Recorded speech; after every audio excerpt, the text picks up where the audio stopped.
A story a day. Work. DJ Mama in the morning with you. And you know what? A fantastic story for you this morning. This story begins in a sleepy village in Murang'a. Hashtag my people, hashtag no water, hashtag the hard drive. I'll collect that story. Anyhow, the Mau Mau uprising is underway 1952 to 1964. It's also known as the Mau Mau Rebellion, the Kenya Emergency, the Mau Mau Revolt. Fists up a war in what was then the British Kenya colony between 1920 and 1963. In the forest then bordering Nyeri, somewhere in Murang'a, in the hills. All right. A band of brothers come together to join the resistance. Their parents are too old to fight themselves. But the boys are driven by a sense of duty and good old-fashioned pride, you know. I don't know if you know a Kikuyu man's pride. I just know the Luya one. You know, I just know the Luya one. Now let me tell you, this one has Nini. You tell us. It's on steroids, eh? Let me tell you about it off air. It's on steroids for sure. But good old-fashioned black man pride.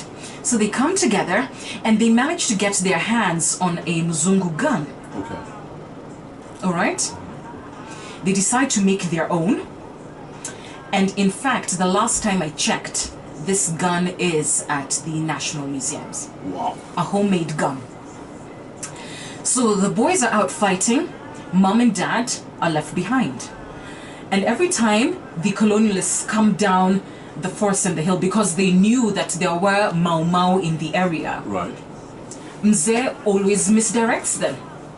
And you know, they'd leave some, breadcrumbs here and there. Yeah. So the British actually thought they were hot on the trail of the few Mau Mau who were left in that region. But Shosho would run and leave a sign in the forest and tell the boys when it was all clear. And what they would do is they'd run down the forest to the gate of this small farm and feast on potatoes. Eat your potatoes quickly, just boiled nothing. Boiled potatoes back into the forest. And this happens for quite a while. Fast forward several decades later, and a small Kiguta, yours truly, Mama, All right. is talking to her father and asking, by the way, Dad, why is it that Kikuyus like potatoes so much? Why do my people like potatoes? And he begins to tell me the story of why potatoes were so important. Because they would grow quickly, they didn't need any tending, Yes. and they would cook quickly as well. And it meant that fighters would be able to get food and nourishment easily. Wow. And so mamas, shoshos, etc., they'd sneak into, prisons, those camps. They were really concentration camps, that's what they were. Right. And be able to feed the fighters. And I say, Dad, okay, so that's why women from my part of the country don't cook too well. That's how potatoes became a staple. One day he takes me to the museum. And shows you a gun. He shows me a gun. What is that? It looked like a bunch of sticks. It had the shape of a gun.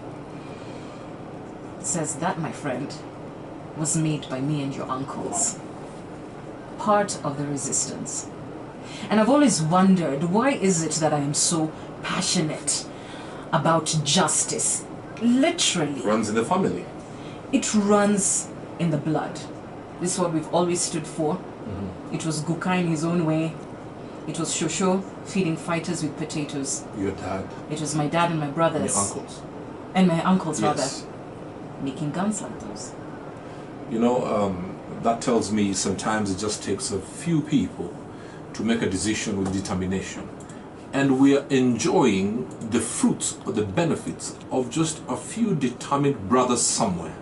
And let me tell you, those are the people we need to appreciate. Hashtag we were never compensated. Hashtag we're still here. Hashtag I'm sorry and hashtag I'm still waiting for my tea. But let me tell you, that is quite an encouraging story. And we do hope that the new age Kigutas will carry the same legacy. Yeah, guys, that is the real life story of my family. And I suppose this is why I'm so passionate still about politics, about governance, about people's rights. It's in the genes, boo. Have you ever thought about going into politics? Tell us, please. Breaking news, ladies and gentlemen. By the way, I am hosting the show. Okay. And you are co-piloting. All right, first officer has been put back to his place. No. But tell me something. Did any of your uncles get injured, permanent injury, or any was killed?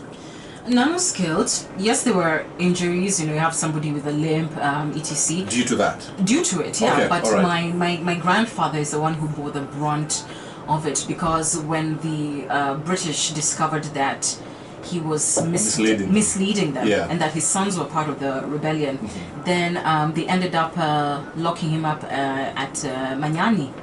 Right. So he was there for a while, obviously tortured, the standard issue for everybody at the time. Yes. Eventually let off on what they would call good behavior, but to work as a cook for one of the settlers.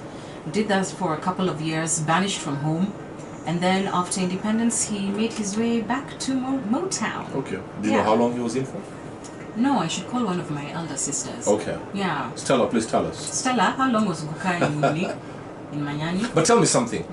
Has any of your uncles, your granddad, were they publicly appreciated for what they did?